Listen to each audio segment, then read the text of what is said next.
கர்த்தருடைய நாமத்திற்கு மகிமை உண்டாவதாக. நான் ஒரு கடை வீதியில் நின்றுட்டுருக்கும்போது ஒரு நபர் திடீரென்று ஒரு நபரை பார்த்து கேட்டார், "நீ இன்னும் சாகலையா? ஏன் உயிரோடு இருக்க?" அப்படின்னு கேட்டார். அங்கே நின்ற எனக்கு அப்படியே தூக்கி போட்டது. அந்த மாதிரி அந்த வார்த்தை பயங்கரமான தடிமனாக இருந்தது. அப்போ என்னன்னு விசாரிக்கும்போது அவர் அந்த நபருக்கு கடன் கொடுத்துருக்கிறார். அந்த கடனை ரொம்ப நாளாக திருப்பி கேட்டுகிட்டே இருந்திருக்கிறாரு. அந்த நபர் கொடுக்கல. அதுக்கு அந்த கடன் வாங்கியவர் ஒரு வார்த்தை சொல்லியிருந்திருக்கிறார், "நான் திடீரென்று இறந்து போயிட்டா என்கிட்ட எப்படி இந்த நபர் கடனை வசூலிப்பார்? சும்மா சும்மா கேட்டுக்கிட்டே இருக்க வேணான்னு சொல்லுங்கன்னு" யாருக்கிட்டே சொல்லியிருப்பார் போல். இந்த பணம் கொடுத்தவருக்கு அந்த வார்த்தை வந்ததுக்கப்புறம் அவர் அந்த வார்த்தையை கேட்குறார், "என் பணம் போனாலும் போயிட்டு போகுது, நீ எப்போ சாவ?" அப்படின்னு கேட்குறார். "நீ செத்துட்டேன்னு நினச்சேன் என் பணம் வராமல் இருக்கும்போது" அப்படின்னு அந்த வார்த்தையை தடிமனாக பேசும்போது அந்த இடத்துல ஒரு விஷயத்தை மட்டும் என்னால் உணர முடிஞ்சது. என்னென்னா, அந்த பணத்தை அவர் ஈட்டுவதற்கு, அவர் சம்பாதிப்பதற்கு அவர் எடுத்த எஃபெக்ட், அவர் சிந்தின உழைப்பு, இது இருக்கு இல்லையா, இதோட விரக்தி தான் அந்த பணத்தை திரும்ப பெற முடியலேங்கிற அந்த ஆதங்கம். இதைத்தான் அந்த ஆதங்கத்தை வெளிப்படுத்துகிறார்.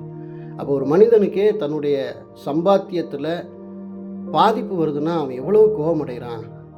அதே மாதிரி ஆண்டவராகிய இயேசு கிறிஸ்து இந்த பூமிக்கு மனுஷனாக பாடுபட்டு 33.5 வருடம் நமக்காக சிலுவை சுமந்து இரத்தம் சிந்தி பிதாவுடைய சித்தத்தை நிறைவேற்றி, ஒருவனுமே நிறைவேற்றி முடிக்காத நியாயப்பிரமாணத்தை அவர் நிறைவேற்றி முடித்து இலவசமாக ரட்சிப்பை நமக்கு தந்திருக்க, அந்த ரட்சிப்பு மீது நம்ம எவ்வளவு அஜாக்கிரதை உள்ளவர்களாக அங்கே வாழ்ந்துட்டுருக்கோம்.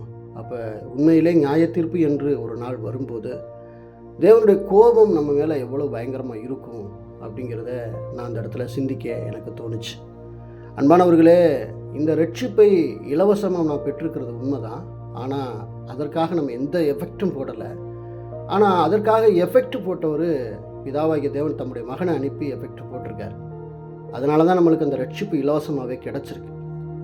இலவசமாக கிடைச்ச ரட்சிப்பு தானேன்னு அலட்சியமாக நீங்கள் வாழ்கிறீங்கன்னா முடிவு ரொம்ப பயங்கரமாக இருக்கும். எபிரேயர் 10ஆம் அதிகாரத்தில் நீங்கள் வாய்ப்பு இருந்தால் அதை வாசித்து பாருங்கள் முழுசாக.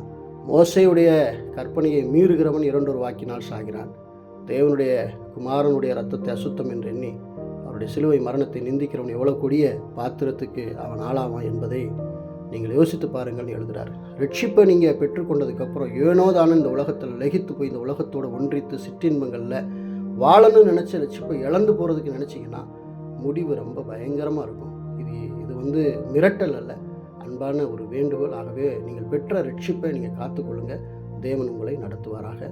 ஆமென்.